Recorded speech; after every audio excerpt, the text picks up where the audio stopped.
Hello students. So here I am ready to discuss the second unit, unit 7, which is the genetic and evolution. तो बच्चों सबसे पहले ये आप जान लीजिए, जेनेटिक एंड एवोल्यूशन वो यूनिट है आपके कोर्स की जो सबसे ज़्यादा वेटेज रखती है। तो यहाँ पे हमने लिखा हुआ है, देख सकते हैं आप, 18 marks from these 3 chapters. 3 chapter से 18 नंबर के क्वेश्चन आपके बोर्ड एग्ज़ाम में आते हैं। हर बार हर एक चैप्टर से क्वेश्चन आया हुआ है। इस बार भी जो हम सबसे पहले चैप्टर डिस्कस करने जा रहे हैं, chapter 5, principles of inheritance and variation, इसे भी क्वेश्चन आया हुआ है। तो 2 क्वेश्चन इस बार भी आए हुए हैं। तो इस तरीके से ये यूनिट जो यूनिट 7 है हमारे लिए बहुत ही महत्वपूर्ण बन जाती है। तो स्टार्ट करते हैं chapter 5, principles of inheritance and variation.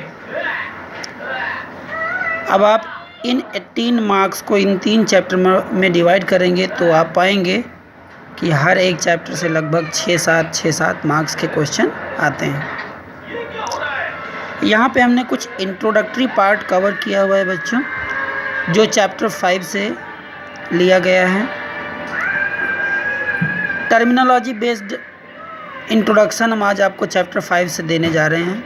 आप देखिए, सबसे पहला जो वर्ड है वो है जेनेटिक्स। क्यों जेनेटिक्स? क्योंकि ये unit he genetics and evolution है। तो हम सबसे पहले जान लेते हैं कि जेनेटिक्स क्या है। तो बच्चों, जेनेटिक्स साइंस ब्रांच की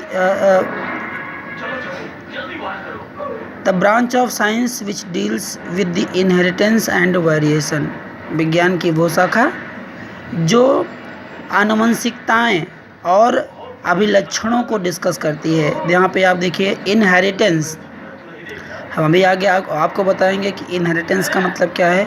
एक्चुअली इनहेरिटेंस क्या है? Characters which are transmitting from one generation to another. Variation के बारे में भी बच्चों हम आपको बताएंगे, difference in traits of individuals of a progeny, वो क्या ट्रेड्स हैं, वो क्या कैरेक्टर्स हैं, हम आपको बताते हैं। The branch of science which deals with the inheritance and variation, 2 word आपको यहाँ फिर मिल रहे हैं, इनहेरिटेंस एंड वेरिएशन। पहले चैप्टर में principle of inheritance and variation ही हमको पढ़ना है। तो वो ब्रांच साइंस की जिसमें हम इनहेरिटेंस और वेरिएशंस को डील करते हैं वो जेनेटिक्स कहलाती है। एक बहुत अच्छी चीज़, सर ग्रेगर जॉन मेंडल का नाम आप सबने सुना होगा। कौन है ये? Father of genetics. इन्होंने बहुत सारे एक्सपेरिमेंट किए हैं, पीप एक्सपेरिमेंट। तो सबसे पहले हम बात करेंगे इनहेरिटेंस। हेरिडिटी भी इसको कहते हैं, इनहेरिटेंस या हेरिडिटी, आनुवंशिकता। क्या है heredity? The process by which characters are transferred from one generation to the next generation. अब क्या कैरेक्टर्स हैं, किन कैरेक्टर्स की यहाँ बात हो रही है बच्चों, उसके लिए भी मैंने नीचे लिखा हुआ है, morphological and physiological feature of an individual. ये मॉर्फोलॉजिकल एंड फिजियोलॉजिकल फीचर्स कहाँ से हैं, क्या चीज़ें होती हैं? स्टेम हाइट बच्चों। दूसरा, फ्लावर कलर, आपने डिफरेंट कलर के फ्लावर्स देखे होंगे, तो ये कैरेक्टर होता है फ्लावर का। पोजीशन ऑफ फ्लावर, आपने क्लास 11th में पढ़ा हुआ है, रेसिमोस, साइमोस, कहाँ पे फ्लावर की ओरिजिन हो रही है, कहाँ पढ़ा है? इनफ्लोरेसेंस में पढ़ा है आप लोगों ने क्लास 11th में। शेप ऑफ सीड, जो सीड है कैसा है, राउंड है, रिंकल है, ठीक है, या कलर ऑफ सीड, ग्रीन है, येलो है। Colour of eyes, brown colour, blue colour, white colour, black colour, whatever. Colour of skin, ये भी एक कैरेक्टर है, किस में मेलानिन कम होता है या किस में मेलानिन ज़्यादा होता है। आपको मालूम है पिगमेंट मेलानिन के कम या ज़्यादा होने से फेयरनेस या डार्कनेस कैरेक्टर डेवलप होता है। एक और कैरेक्टर, हेयर का कैरेक्टर, आपने हेयर का कैरेक्टर देखा होगा, किसी के हेयर कर्ली होते हैं या किसी के हेयर स्ट्रेट होते हैं। तो इन्हीं कैरेक्टर्स का, इन सारे कैरेक्टर्स का जिनकी अभी हमने बात करी, एक जनरेशन से दूसरे जनरेशन में जाने की पद्धति को हम क्या कहते हैं? आनुवंशिकता कहते हैं, इनहेरिटेंस कहते हैं। अब ज़रा वेरिएशंस की भी बात कर लेते हैं। ये वेरिएशंस क्या हैं? द डिफरेंस इन ट्रेट, हमने ट्रेट के बारे में नीचे बताया। नया टर्मिनोलॉजी जो भी हम यहाँ पे यूज़ करेंगे उसका प्रॉपर मीनिंग हम आपको समझाएंगे बच्चों, क्योंकि आपका इस चैप्टर में हर एक वर्ड का मीनिंग जानना बहुत ही ज़रूरी है। आपको जब तक मीनिंग नहीं आएगा तब तक आपको समझ में नहीं आएगा, क्योंकि जेनेटिक्स थोड़ा सा बाकी कोर्स से अलग है। तो आप ध्यान दीजिएगा सारी चीज़ों की जो यहाँ पे आपके साथ डिस्कस की जा रही हैं। The difference in traits of individuals of a progeny from each other. Progeny offspring की अगर हम बात कर लेते हैं, एलील्स की बात कर लेते हैं, या आपके जो है क्या नाम बोलते हैं, एक भाई बहन में जो कैरेक्टर्स होते हैं या प्रोजेनी होती हैं, उनकी हम बात कर लेते हैं, तो वहाँ पे आपने देखा होगा कि अंतर होते हैं। किन से अंतर हैं? भाई बहन में अंतर है, पेरेंट्स से बच्चों में अंतर है। तो ये सारे जो अंतर हैं वही वेरिएशंस हैं। यहाँ पे हमने ट्रेट की बात की हुई थी। ट्रेट, तो ट्रेट क्या है? It is an expression of character. अभी क्या कैरेक्टर, वो भी हमने आपको बता ही दिया।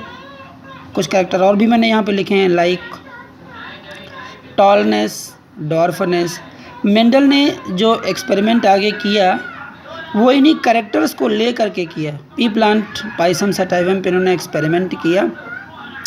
आपने क्लास 10th में इन कैरेक्टर्स को सेग्रीगेट करके डोमिनेंस रेसेसिव कैरेक्टर्स को ले करके हमने भी यहाँ पे आगे पढ़ना है, क्या कैरेक्टर डोमिनेंट कैरेक्टर्स हैं, क्या कैरेक्टर रेसेसिव कैरेक्टर्स हैं। इस बार भी बोर्ड एग्जाम में डोमिनेंट कैरेक्टर्स को ले करके क्वेश्चन आया। तो वो कैरेक्टर्स जो F1 जनरेशन में अपीयर होते हैं वो एक्चुअली डोमिनेंट कैरेक्टर्स होते हैं, जो अपीयर नहीं होते हैं वो रेसेसिव कैरेक्टर्स होते हैं।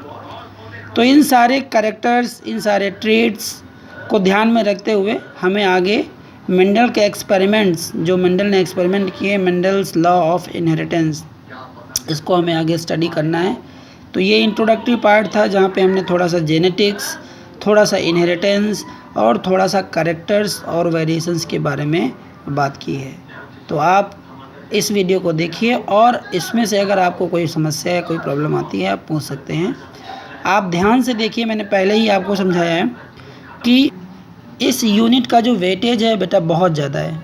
आपके एग्ज़ाम्स में 18 मार्क्स का क्वेश्चन इस यूनिट 7 से पूछा जाता है और मात्र 3 चैप्टर हैं यहाँ पे, और तीनों चैप्टर बहुत ही मज़ेदार हैं। पहले 2 चैप्टर तो बहुत ही अच्छे हैं जो पूरा जेनेटिक्स पे बेसिस है, फिर बाद में लास्ट में जो तीसरा चैप्टर है आपका 7th यानी इवोल्यूशन, तो वो भी चूँकि इसी यूनिट का पार्ट है तो लिंक्ड पार्ट है।